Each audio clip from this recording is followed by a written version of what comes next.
माँ इंद्राक्षी जय अम्बे। इंद्राक्षी धाम में दर्शकों आप सभी का हम हार्दिक स्वागत करते हैं। आज के दिन जिन जातकों का जन्म दिवस है, मैरिज एनिवर्सरी, उन सभी को हमारी तरफ से बहुत बहुत शुभकामनाएं। आज हम बात कर रहे हैं, जन्म पत्रिका में कई बार राहु बड़े पीड़ा कारक होते हैं। कई बार राहु की महादशा होती है, अंतर्दशा होती है, चंद्रमा के साथ ग्रहण बनाते हैं, सूर्य के साथ ग्रहण बनाते हैं, मंगल के साथ अंगारक बनाते हैं। ऐसी स्थिति में बच्चे की कुंडली में कालसर्प दोष हो, स्टूडेंट की कुंडली में कालसर्प दोष हो, कालसर्प दोष का भी निर्माण करते हैं राहु और केतु मिलकर के।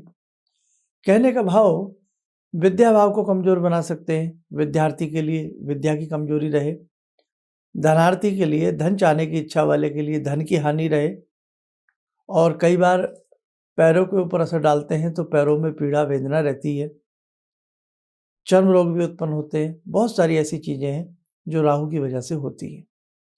आप साधारण लोग जो ज्योतिष को बहुत हल्के से जानते हैं, तो बहुत सारे उपाय राहु के संबंधित आप नहीं कर पाते हैं। आज हम आपको कुछ सरल उपाय बता रहे हैं, इनको लिख लीजिएगा। अगर इन उपायों को आप करते भी हैं तो कोई किसी तरह का साइड इफेक्ट, यस, दवाई की तरह कोई साइड इफेक्ट नहीं है। क्योंकि आजकल लोग क्या करते हैं, डराते बहुत हैं। आपने ये कर दिया, ये हो जाएगा, ये। अरे भैया, आप कोई दान पुण्य कर रहे हैं, भगवान का नाम ले रहे हैं, उसमें मत डरा करें, आप किसी की मत सुना करें, क्योंकि आप एक शुभ और नेक काम कर रहे हैं। आज की पंचांग देख लेते हैं, फिर हम आगे की चर्चा करेंगे। 17 दिसंबर सन 2022, दिन शनिवार, पोष मास, कृष्ण पक्ष, संवत 2079। तिथि आज नवमी है, नक्षत्र उत्तरा फाल्गुनी, राहु काल 9 से 10:30, दिशा सूल पूर्व दिशा। हे जगजननी, आप समस्त साधकों का कल्याण करें, ऐसी भावना के साथ इस कार्यक्रम को प्रारंभ करते हैं। कुंडली में अगर पंचम भाव में राहु ग्रहण बनाते हैं, विद्यार्थी की विद्या का हनन होगा, टिक नहीं पाएगा, ढंग से पढ़ नहीं पाएगा, चंचलता भरी रहेगी, 2 मिनट किताब उठाएगा फिर भूल जाएगा। दसम भाव में धनार्थी को लाभ नहीं देगा अगर कोई ग्रहण ऐसा बन रहा है।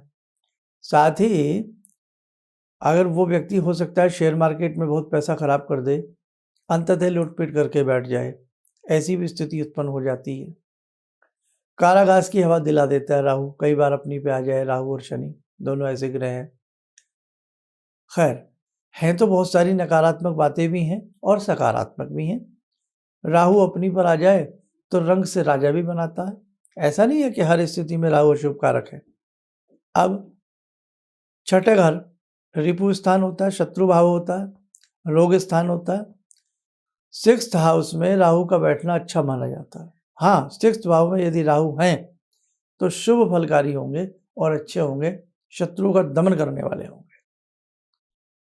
खैर, अब आप ये मान करके चलें, अगर राहु आपको पता नहीं कि अच्छे हैं या बुरे हैं, आपको इतना पता लग गया कि आपकी कुंडली में, कुंडली नहीं है तो हाथ की रेखाओं से पता लग गया कि ग्रहण है, क्योंकि हथेली में राहु मध्य में वास करते हैं। अगर मध्य से शुक्र की तरफ ढलकेंगे, दाम्पत्य जीवन के लिए अग्निबाण होगा। मंगल की तरफ ढलकेंगे तो मंगल अंगारक बनाएंगे, नुकसान होगा, आर्थिक क्षति होगी, भवन नहीं बनेगा, कर्ज में डूबे रहेंगे आप। सूर्य की तरफ ढलकेंगे तो आपकी ख्याति धूमिल रहेगी, आपका चेहरा निस्तेज रहेगा। बृहस्पति की तरफ ढलकेंगे तो प्रमोशन, अच्छी जॉब, गवर्नमेंट जॉब, संतान, बहुत सारी चीजें हनन होती चली जाएंगी, है ना। तो अब देखो, बहुत सरल उपाय है राहु का। क्या? अगर आपके आसपास कोई तालाब हो या बहता पानी हो, 7 शनिवार 7 प्रकार का अनाज लेकर के उसको पीस लें। 7 तरह का अनाज चक्की से पिसवा लें, मिल जाता है। और अपने अंदाजे से जितना भी आप आटा ले रहे हैं उसकी 108 गोली बना लें। कितनी? 108। पानी किनारे जाइए, शनिवार का दिन हो, और ये जाना है आपको मध्याह्न के बाद, दोपहर के बाद।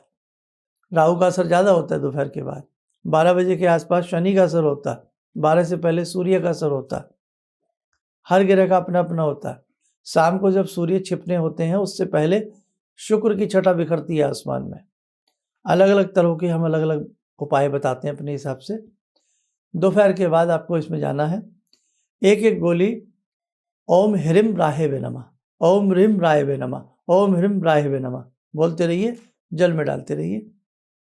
आपको एलर्जिक प्रॉब्लम है, घुटनों में दर्द रहता है, मनोमस्तिष्क ढंग से काम नहीं करता, नींद नहीं आती, नुकसान बहुत हो रहा है, कोर्ट कचहरी में फंसे, आप करके देखें 7 शनिवार या 11 शनिवार, और ऐसे मछलियों को 108 गोली खिलावें। और अति उत्तम यदि हो, यदि उसमें आप राहु का पूरा बीज मंत्र एक पर्ची पर लिख लें, ये वाला, या ओम राहेवे नमः इतना लिख लें, गोली सी बना लें, आटे में फंसा दें, आटे में फंसा करके फिर गोली बना लें, 108 पर्चियाँ बना करके ले जाएं, आटे में फंसाते रहें, आटा ऐसे ही ले जाए साबुत ही, गीला सूखा सा करके, और उसमें एक गोली फंसाए, गोली बनाए, ओम राहेवे नमः 1, फिर गोली बनाए ओम राहेवे नमः 2।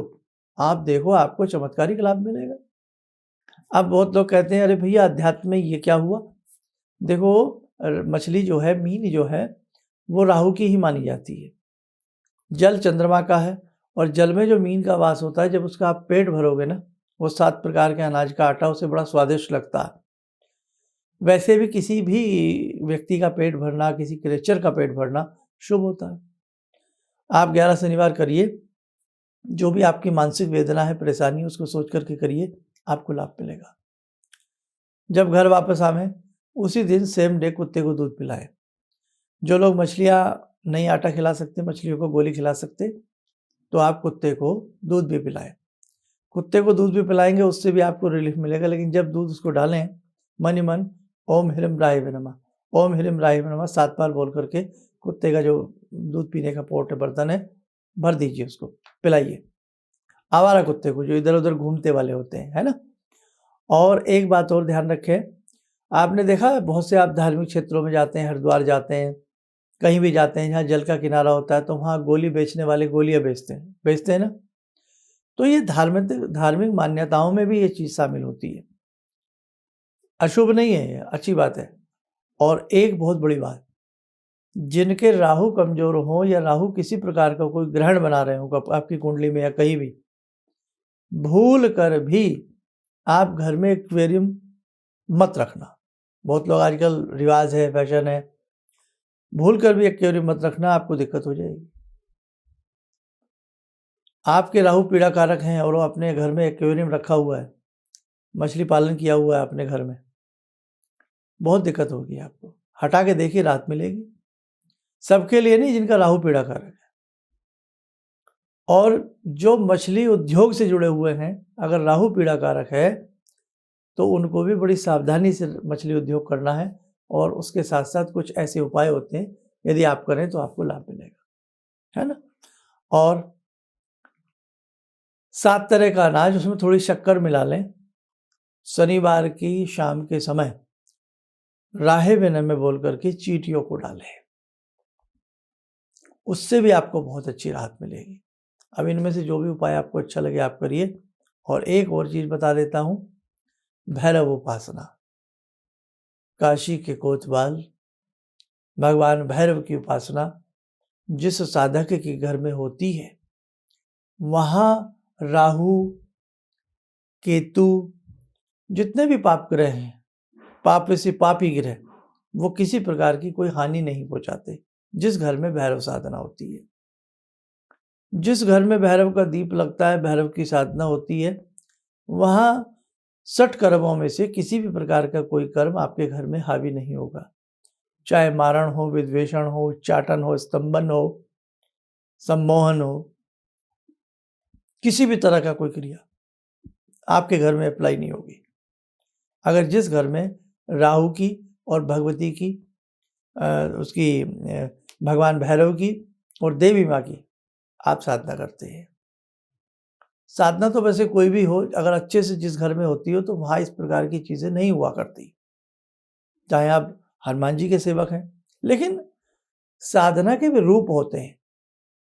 साधना, साध करके साधना करना, हर व्यक्ति के बस की साधना करना नहीं है। आम लोग तो, हम लोग घंटी बजाई, ओम जय जगदीश हरे किया, हमारी पूजा हो गई, है ना। महिलाएं काम कर रही हैं, एक निगाह किचन में है, एक निगाह दरवाजे पर है, पूजन हो रहा है, ये नहीं साहब। हम सब दूध पीते हैं ना, जो नहीं पीते बात अलग है, लेकिन थोड़ा बहुत तो सभी पीते हैं ना। लेकिन सभी पहलवान तो नहीं बनते ना।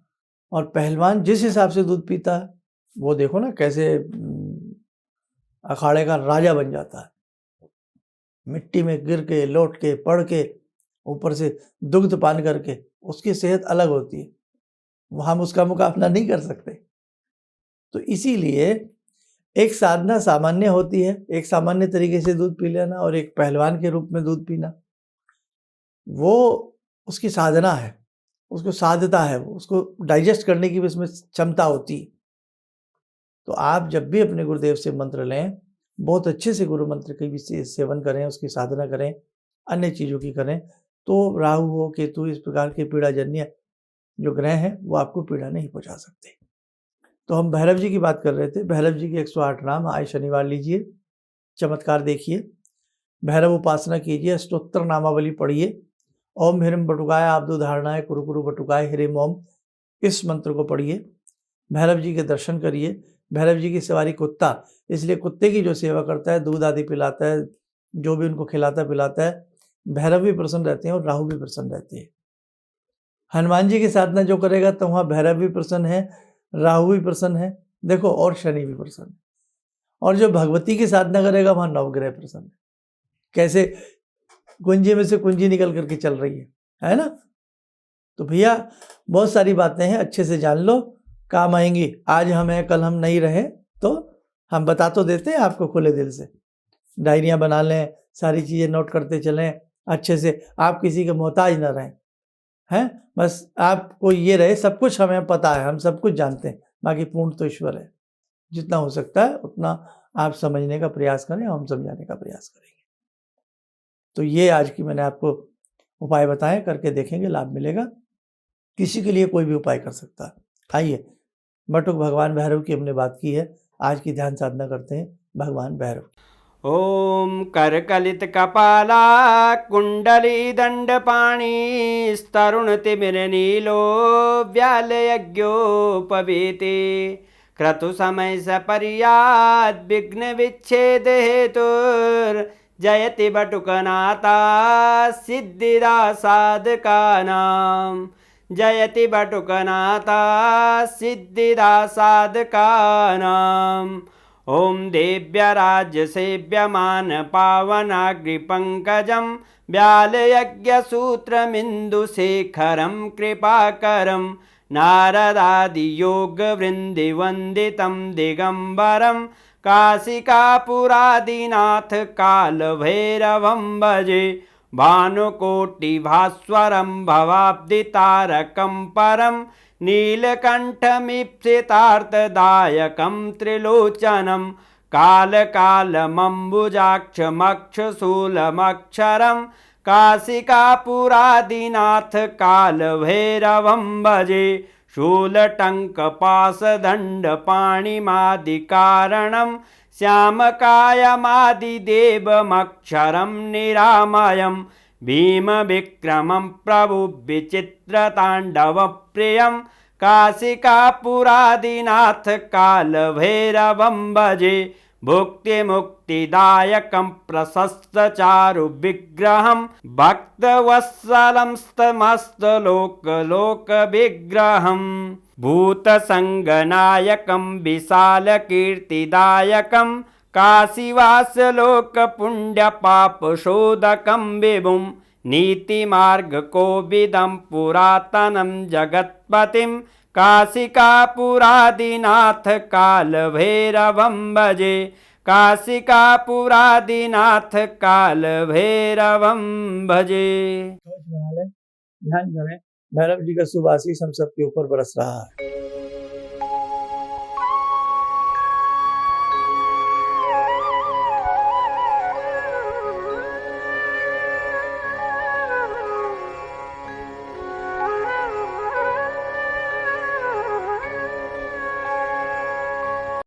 ओम बोलते हुए नेत्र खोलें, सामान्य हो जाए।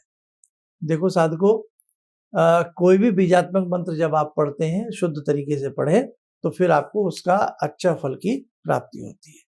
आप सुखी रहें, स्वस्थ रहें। इन्हीं शुभकामनाओं के साथ हम अपनी वाणी को विराम देते हैं। जय जय अम्बे। वो वस्य मुखी राजमुखी स्वाहा वाला जो बताए थे सर आप, तो जो प्रयोग करना करके, तो मैं प्रयोग अक्सर करता हूँ, बहुत अच्छा मुझे फायदा मिलता है, बहुत बहुत फल मिलता है उससे मुझे। किसी भी समस्या के समाधान के लिए मिले प्रसिद्ध हस्तरेखा एवं वास्तु विशेषज्ञ प्रोफेसर धर्मेंद्र शर्मा जी से। नोट: शिविर में भाग लेने हेतु एवं व्यक्तिगत रूप से मिलने के लिए कॉल करने का समय सुबह 10 बजे से शाम 6 बजे तक। हमारे विभिन्न ज्ञानवर्धक कार्यक्रम देखने के लिए आप हमें अभी सब्सक्राइब करें, बेल आइकन को प्रेस करें ताकि आप देख सकें हमारा कार्यक्रम सबसे पहले। और अधिक जानकारी के लिए फेसबुक पेज को लाइक करना न भूलें।